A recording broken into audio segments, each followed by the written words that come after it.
जहाँ सिलली गए अपामट के नबीद का कि खल गलला दे हे विप्र।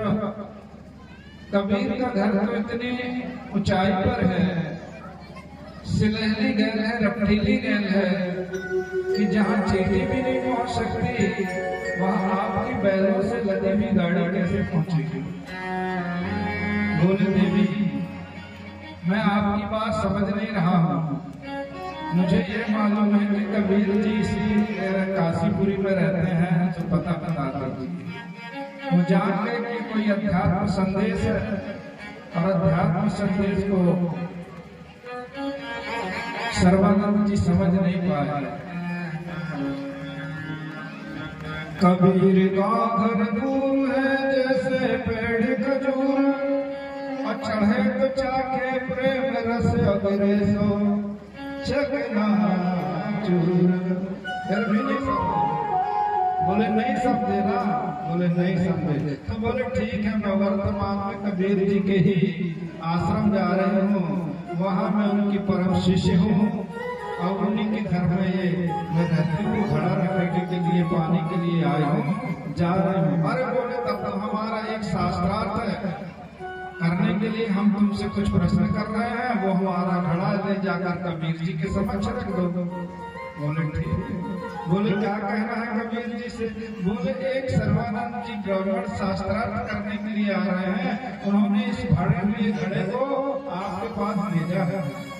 कबीर जी के समक्ष जैसे देवी कमाली उस घड़े को ले जाती है तो उनके समक्ष रख देती है। बोले कोई विद्वान पंडित आ रहे हैं आपसे शास्त्रार्थ करने के लिए, उन्होंने इस भरे हुए घड़े को प्रश्न के लिए आपके पास भेजा है। कबीर जी समझ गए। भरे हुए घड़े का अर्थ ये था कि हे कबीर जी, जैसे ये घड़ा पानी में जल से भरा हुआ है, वैसे मेरे अंदर भी मैं ज्ञान से परिपूर्ण भरा हुआ, कोई कमी नहीं है, इसलिए मैं आपसे शास्त्रार्थ करने के लिए आ रहा हूँ। कबीर जी समझ गए तो कबीर जी ने क्या किया कि एक उसमें सुई डाल दी। क्या डाल दी? सुई। और जब सुई डाल दी तो बोले जाके अब ये घड़ा तुम सर्वानंद जी के समीप रखो और ये कह देना कि कबीर जी ने इस घड़े में एक सुई डाल के भेजा है। तो जैसे वो कमाली देवी की गोई में ले जाती है, बोले सर्वानंद जी, पंडित जी, ये भरा हुआ घड़ा आपके पास जो है, ये आपके प्रश्नों का उत्तर दिया है कबीर जी ने। अब इसमें देख लीजिए आप क्या पढ़ा है। तो जैसे देखते हैं तो उसमें एक सुई पड़ी थी। क्या? सुई। अब सुई का अर्थ तो समझ नहीं पाए सर्वानंद जी बाबा कि क्या होता है, परंतु कबीर ने सुई इसलिए डाली थी कि जैसे ज्ञान के ऊपर एक भी ब्रह्म ज्ञान होता है। क्या होता है? ज्ञान के ऊपर। अब ज्ञान तो जो तुम कर रहे हो वो भी ज्ञान है, जो चोरी कर रहे हो वो भी ज्ञान है। अब वो ज्ञान सही है कि गलत है? कोई शराब पी रहा वो भी ज्ञान है, कोई झगड़ा कर रहा है उसका वो भी ज्ञान है नहीं? जो काम करता है जिसका जैसा ज्ञान होता है वैसे वो काम करता है। तो इस प्रकार से उन्होंने सुई रूपी घड़े में डाल दी कि हे विप्र, जिस तरह आप ज्ञान में भरपूर हैं तो वैसे ज्ञान में भी एक भरपूर ज्ञान में भी एक सुई रूपी ज्ञान प्रवेश कर जाती है। सुई रूपी माने सूक्ष्म ज्ञान। अब सूक्ष्म ज्ञान किसको कहते हैं? एक कबीर ने भजन में गाया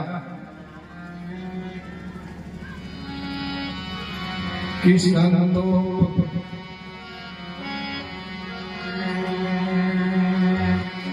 की चीटी चली है सासुरे,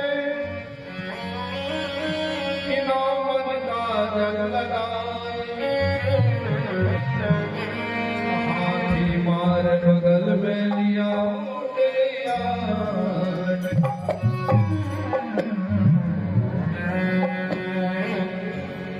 चीटी चली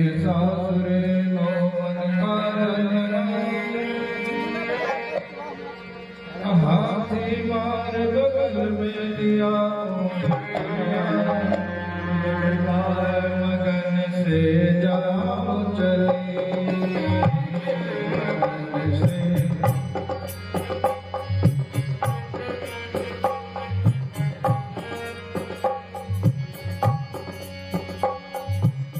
जाओ चली मगन से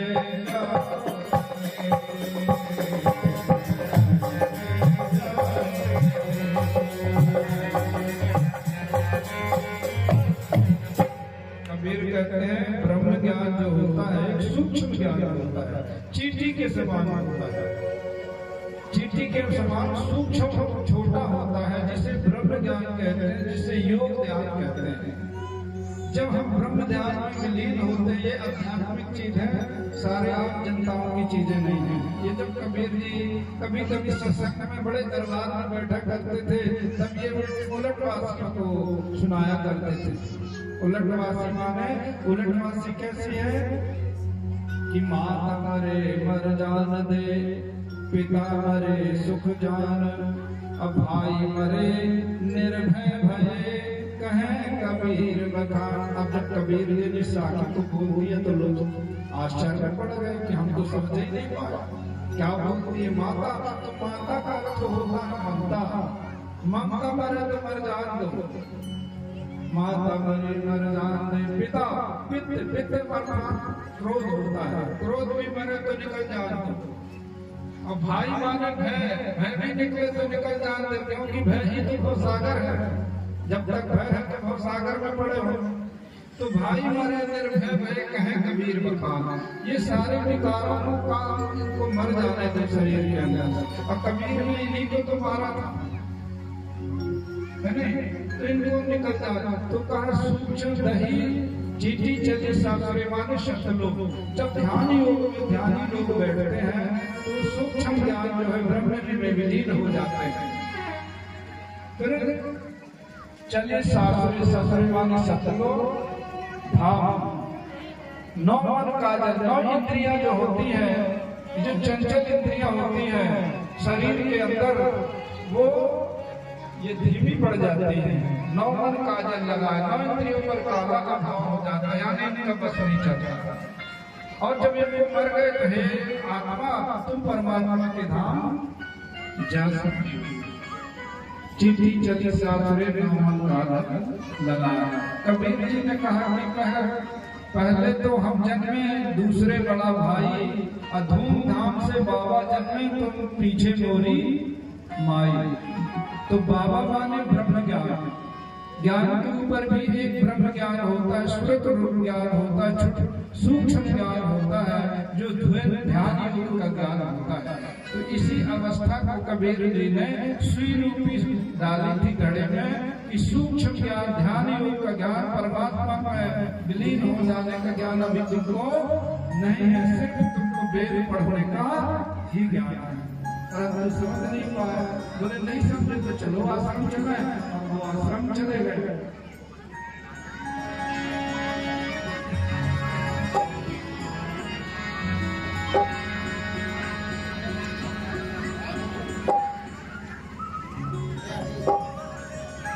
फिर देवी कमाली से कहा, बोले कमाली देवी अब मुझे अपना सास चलिए, अब मुझे उनका आश्रम बता दीजिए। देवी कहती हैं कमाली